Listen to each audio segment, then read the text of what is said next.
Hello दोस्तों, तो आज हम एक ऐसी जगह आ जाए हैं जहाँ पे मन को ही नहीं बल्कि आत्मा को भी शांति मिलती है। और वो कहीं नहीं, वो बनारस का सर्ववेद मंदिर है जो कि एक ध्यान का केंद्र है। उत्तर प्रदेश के वाराणसी जिले के उमरहा गांव में स्थित है। ये जगह शहर की भागदौड़ से दूर एकदम शांत वातावरण में बसी है। यहाँ तक पहुँचना आसान है। वाराणसी से लगभग 13 किलोमीटर की दूरी पर है। रास्ते भर हरियाली, ग्रामीण जीवन और प्राकृतिक सुंदरता आपका स्वागत करते हैं। यह एक ऐसा मंदिर है जो केवल आस्था का प्रतीक ही नहीं बल्कि एक जीवित ध्यान का केंद्र भी है। तो चलिए आज करते हैं एक आध्यात्मिक यात्रा शांति, ध्यान और दिव्यता की ओर। जैसे ही आप मंदिर के मुख्य द्वार पर प्रवेश करते हैं वैसे ही आपको एक दिव्यता का आभास होता है। मंदिर के शिखर से लेकर नीचे तक का हिस्सा ध्यान और ऊर्जा से भरा हुआ है।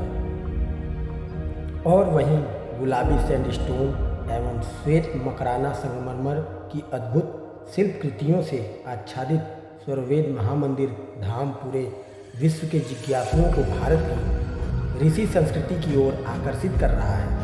सर्ववेद के दिव्य प्रकाश में मानव मात्र का भौतिक एवं आध्यात्मिक उत्कर्ष हो रहा है।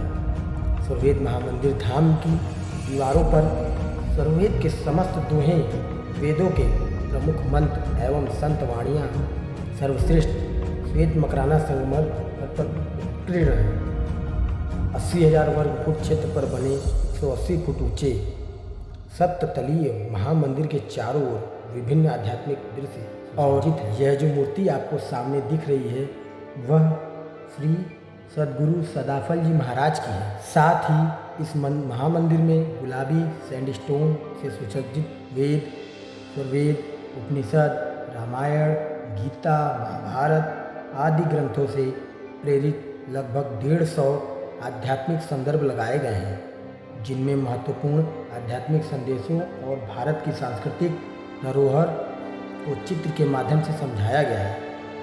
यह महामंदिर महर्षि सदाफल देव जी के उपदेशों और उनकी शिक्षाओं का प्रतीक है। इसकी दिव्यता जितनी आकर्षित करती है, इसकी भव्यता हमें उतना ही अचंभित भी करती है। इसीलिए मंदिर का भ्रमण करते हुए मैं खुद भी मंत्रमुग्ध हो गया।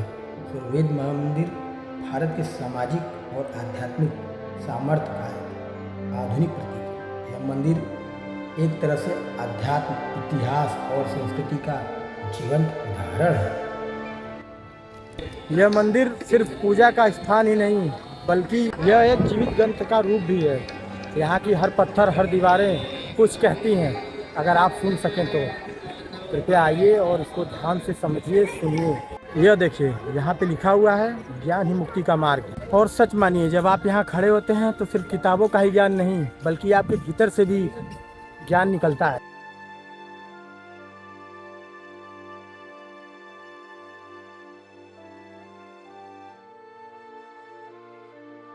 स्वामी जी वेद में लिखे हैं थोड़ा सा कि घोष की घोष समझ गए ना कि अद्भुत मार्ग युग विहंगम मैं तुमको बतलाऊंगा यदि विधिवत तुम साधन करेंगे अमर लोक पहुँचाऊंगा सूरत उलटी के गगन चढ़ाऊं डोरी मकर धराऊं।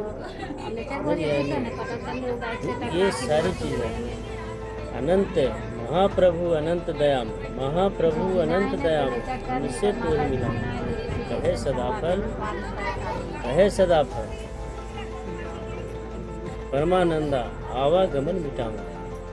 सदाफल देव भगवान कहते हैं कि मैं तुमको आवागमन से मुक्त कर दूंगा, फिर तुमको यहाँ आना जाना नहीं पड़ेगा। इससे हम लोग 1,84,000 जोनी भटकने के बाद तब मानव का शरीर मिलता है।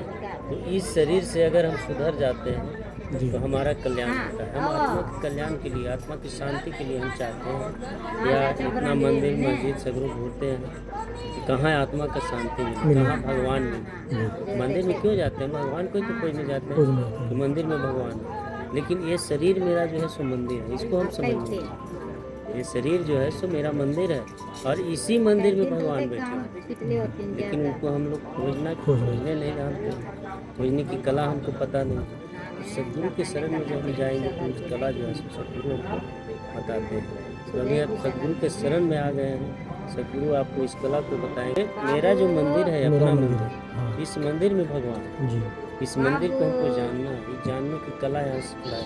हाँ बेटा, जी इस मंदिर को जानने की जैसे प्राची बेटा पढ़े क्या कर होंगे, रहा है? कस्तूरी नाभि कुंडल बसे, मिर्ग ढूंढे बन में, ऐसे घटी घटी नाम है दुनिया देकर, समझ गए ना। तो उसी प्रकार से, जिस प्रकार से मृग के नाभि में सुगंधित बसता है, सुगंधित हाँ, ताकि जिसका शेर का खोज में है। वह हमको जो है भी सो भेज वन दो। वन में फिरती है, ढूंढते रहती है कि यह सेंट जो है कहाँ से आ रहा है। कहाँ से आ रहा है? काट उस रहा सेंट की है। खोज में रहते हैं, तो परफ्यूम को खोजती है, और वो परफ्यूम उसके अंदर है, अच्छा, लेकिन उसको पता काट के नहीं। केक काट रहा है। जब वो परफ्यूम उसके शरीर से निकल जाता है, उसका मृत्यु ताना बाना सब बना गया है। 10 मास इस चादर को बनाने में 10 मास लगता है। कबीर साहब इस शरीर को चादर कहते हैं, क्योंकि चादर के अंदर आत्मा है, इसलिए शरीर इस कबीर साहब चादर कहते हैं। तो हम लोग सभी कबीर बने, साहेब बने, साधु बने, हम सभी ऋषि कहते हैं, ऋषि के संतान हैं।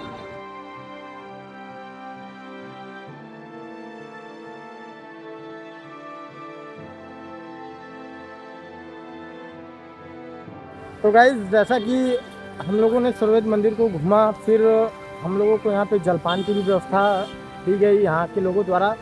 उसके बाद हम लोगों को मेडिटेशन सेंटर के अंदर भी ले जाके 15 से 20 मिनट का कराया गया। उसके बाद हम लोगों को ये पुस्तक वगैरह और ये फ़ोटो जो कि यहाँ के गुरु जी की है वो मिली है।